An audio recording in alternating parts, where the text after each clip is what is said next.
Good morning, good afternoon, good evening, wherever you're watching from. This is Jacqueline Kinoti, your transformational life coach. So today I'll be talking about various ways in which emotional abuse impact an individual.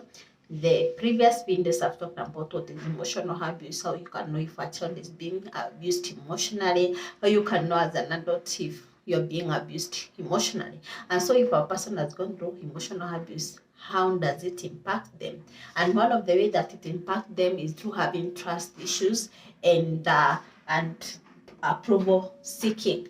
When an individual has grown up or a child has grown up to be ignored, to be threatened, to be intimidated, to be shamed, then they tend to have trust issues because as a child is growing up or as a child is born, they need their need to feel safe in this world is threatened if they are abused, and so they tend to have that trust issues. If this individual that is supposed to care for me is the one that is abusing me, then who can I trust? And thus they get to have trust issues, and they tend to have that in order to feel to belong, because every person strive for connection, and so if this connection they were isolated, then they tend to keep on doing something so that they can belong or so that they can be seen. Another way is through fear and anxiety. As I've said, that when a person has been abused, when they have been threatened,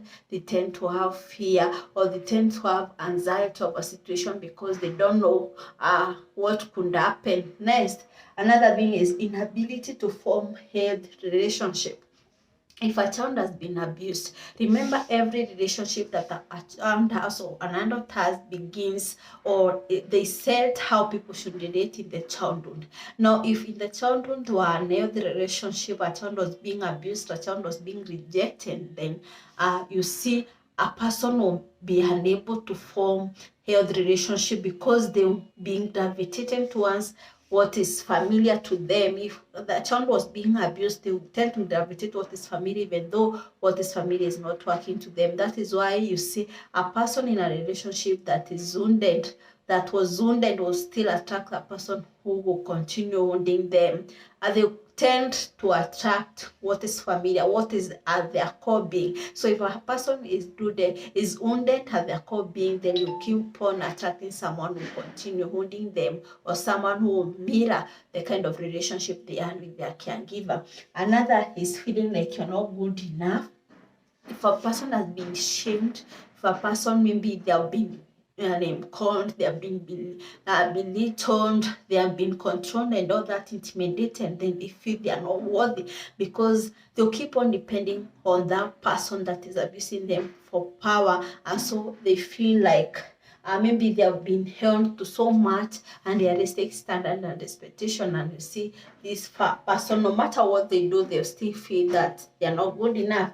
Another way is decreased self-worth and self-esteem. If someone has shamed you or now you look, if someone is name calling you, insulting you, then you feel at core you're being like you're not worthy, because if you're worthy, then this person could not have treated you in that manner. Another way, you stop loving yourself.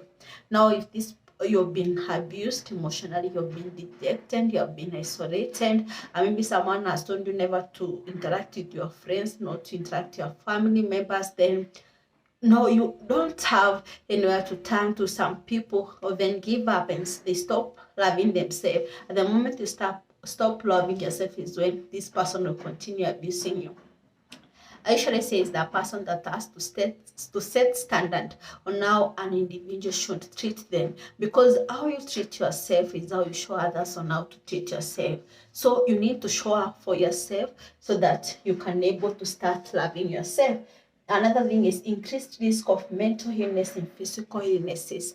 I usually say that suppressed emotion that has not been expressed, or pain that has been not been resolved. That is that moment you feel someone has hurt you, but you keep on repressing that pain. Sometimes you're feeling anger, you're feeling that pain inside you, that those emotions you feel sometimes you want to cry, but you're suppressing them.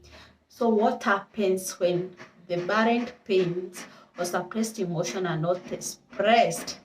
Now they'll start manifesting as physical illnesses.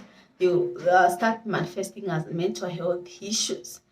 For example, if you're not able to show up for yourself or to express how you're feeling, sometimes when you fail to express how you're feeling, it will tend to come up as throat issues. Maybe there's something that you don't want to hear about, it to come up as ear issues or ear pain or eye issues when you don't want to see anything. If you don't have emotional support or financial support, you still maybe get back pain. So it's very important to understand or maybe to seek help so that you can able to address those emotions or those pains that you have not addressed, because the moment you fail to address, then you get the depression, you get the diabetes and all that. Sometimes these sicknesses, these illnesses as a result of unsolved pain and suppressed emotion that has not been dealt with. Another thing is addictive behaviors. Addictive behaviors or an addiction is a way of coping with emotional pain. Maybe there's someone who was maybe sexually abused, someone who, as you are saying here, someone is emotionally abused. They don't know how to cope with these feelings. What will they do? Maybe there's someone who engage into sexual activities. There are those people who go into alcoholism or maybe abuse drugs. And so it's very important to understand, for example, if you have an addiction of something, it is important to ask yourself, what is this addiction meeting? What is the need that this addiction is meeting? Another one is emotional outburst. If someone has this pain, has been abused, they can't talk, they can't express themselves. When they talk, they're invalidated, or maybe they are told not to express, they are not feeling that way. What happens? You start to have emotional outbursts. You start having anger. When you talk something to them, small thing, they'll start shouting at you. They'll start maybe cry. So when you are experiencing those kind of things, you need to understand or evaluate yourself why you're doing the way you are doing. The last point is that you're feeling manipulated and controlled. Now you've been isolated, you've been intimidated, you've been told to do things that are against you and still doing so. You see that you have no value, feel like, no, I am under control of each and everyone. So it's very important to understand that. It's very important to seek help. Don't say that that is where I am. Don't say that my situation cannot be changed. Any situation can be changed. If the affected person can put in the work to it, can make a conscious decision to act on themselves and also to seek professional help so that you can able to turn around your life. So thank you. That is for today. See you in the next video.